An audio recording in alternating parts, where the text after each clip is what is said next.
In today's episode of the Pathfind Presents podcast, I'm with Krista Boyum, and she's hailing over from the folks over at SportsDigita. She's a brand manager. She's been in different marketing roles over there as well.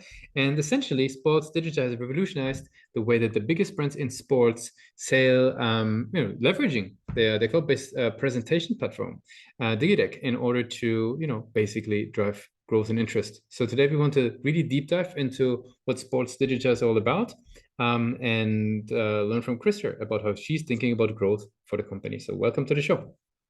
Thank you for having me. Of course, yeah. So maybe give us a quick insight in your perspective, in your words, what is SportsDigita all about? Absolutely. So SportsDigita is the organization and our product is DigiDeck. And so DigiDeck is a cloud-based presentation platform. So think of really rich, media-rich presentations that are housed in the cloud, that also have back-end analytics and tracking, so you know exactly what content your audiences are looking at. And so SportsDigita is the organization. We got our start in sports. Our CEO and founder is Angelina Lawton, and she was with the NHL's Tampa Bay Lightning.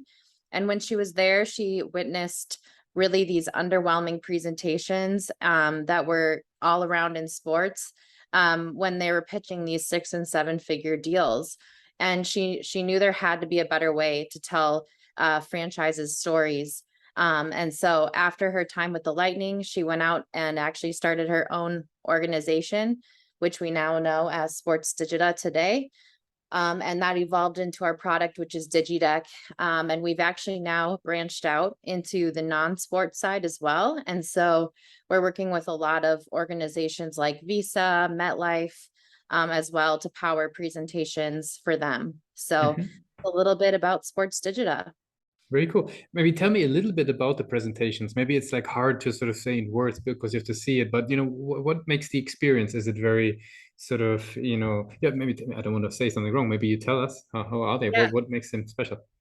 Absolutely. So I know our CEO likes to say they're kind of like a movie trailer for your franchise or your organization, but really think about a super immersive, media rich experience where you're sliding through a presentation, and there's a lot of video, there's audio, there's pop-up imagery, there's engaging infographics.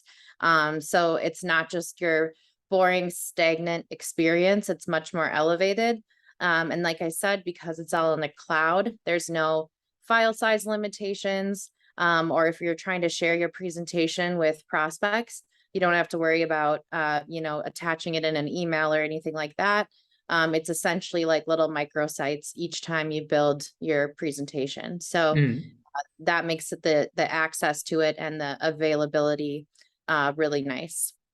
And who within those, for example, sports organization would be primarily using? Is that like marketing teams? Is that sales teams? Like who's, in which circumstances it's typically applied?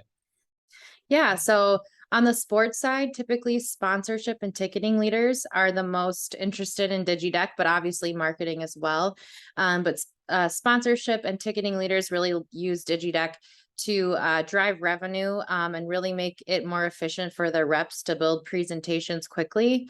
So if you think about, the Minnesota Twins, let's say pitching to Chevrolet, they are able to quickly, upload a logo, have this beautiful presentation made, and they can impress this marquee brand in minutes, really. And so that's why leaders in sports choose DigiDeck. On the non-sports side, a lot of sales and marketing leaders like DigiDeck. And so DigiDeck for marketing leaders typically is used for brand consistency, because you build your master deck, which is kind of like your shell or your template deck.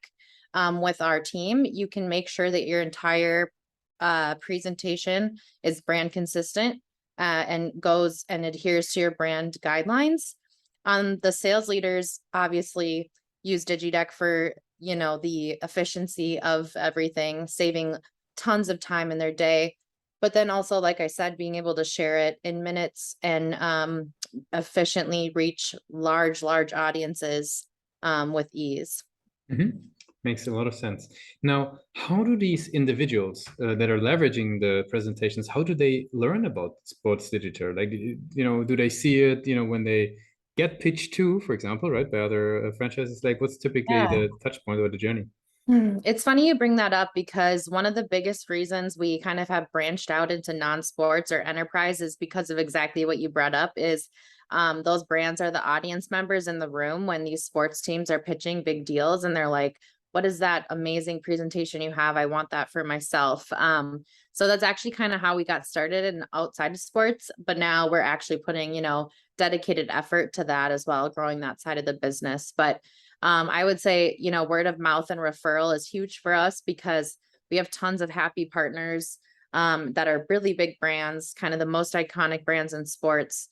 The Yankees, the Lakers, those all carry a lot of credit in the world.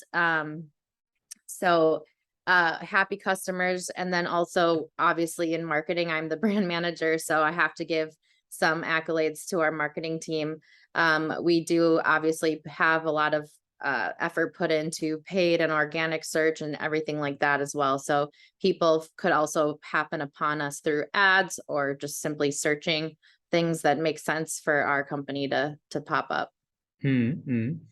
What role do you think Sports Digita's website plays in their journey of getting to know you guys? How do you think about that? Yeah, so it's interesting. We have two websites right now. We're in the process of going through kind of a brand refresh, if you will, where we're going to be going over to the digideck.com. So www.thedigideck.com will become our new website. And we're really going to be using that to drive really an elevated experience. It's already live. But we're going to be taking away SportsDigita's website and going to just that. And we're going to use it because the website is kind of, your curb appeal. It's the first thing people see when they are looking at your organization. And we feel really awesome about how it's turned out. And so it will play a big role in the future. We plan to continue to send a lot of traffic there and everything. Very cool. Now, where do let's talk about the new website a little bit. Like, where do you see sort of its strength, and versus where do you even see, now that you're focusing on Digideck, the digideck.com, where do you see even room for further development? Yeah, I would say just continuing to build relevant pages with great content that converts people will be our goal. We certainly have additional pages we can build out and continue to work on really relevant landing pages, things like that. So that's one thing we'll always be improving on. I think websites are kind of ever evolving and they should never just be done. You should always be improving. So I think that'll be the improvement. I think it already serves does a really good job at conveying what our product is and looking really cool and cutting edge. So that's what I'd say the strength is. Very good.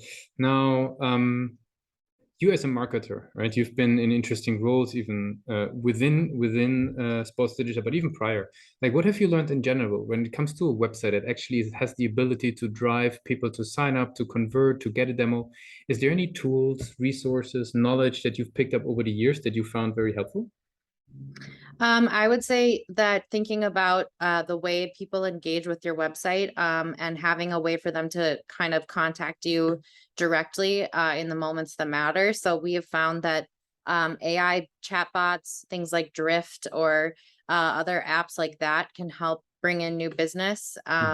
So I'd say that that's one thing we learned. And then also just keeping it simple and short for letting your readers digest short little snippets of information and not overwhelming them with too much content.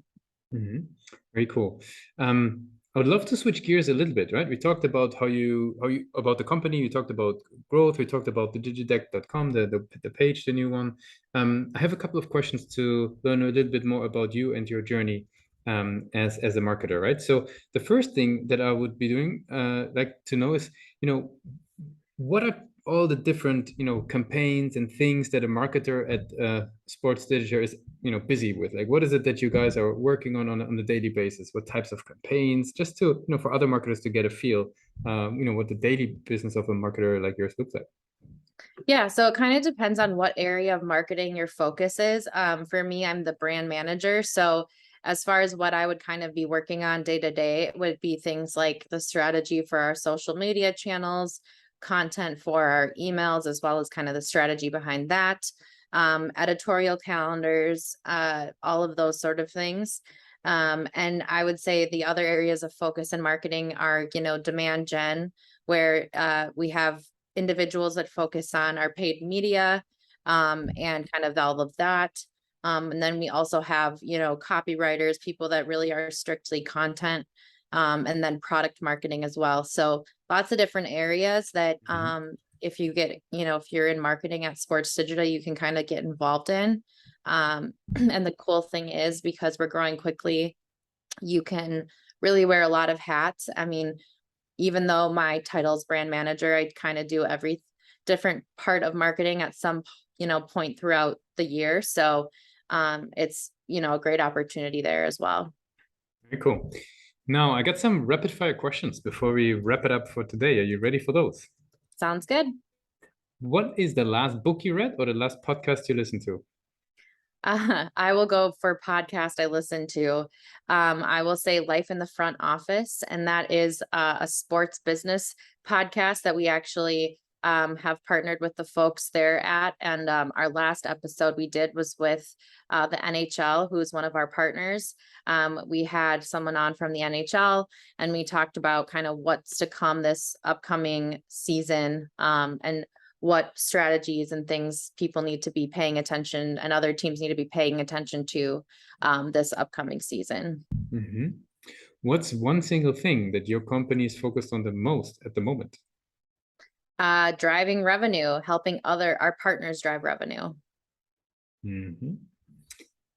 If there would be no boundaries in technology, right? What's the one thing that you would fix for your role as a brand marketer today? I would say making it even easier to maintain brand consistency across all channels. So not just in presentations, but quickly in social media and emails and social without any extra work. Very good. And the very last question would be, if you could give yourself one advice, right? Let's go back to your very, very first role in marketing. You're just joining in. What would be the one advice that you would give yourself for your journey? I would say learn your tech stack and your applications early and become like indispensable early on, so that you're dangerous at different technology and applications, and people come to you for advice in the organization. Thanks a lot for being a guest on Path of Influence. Thank you.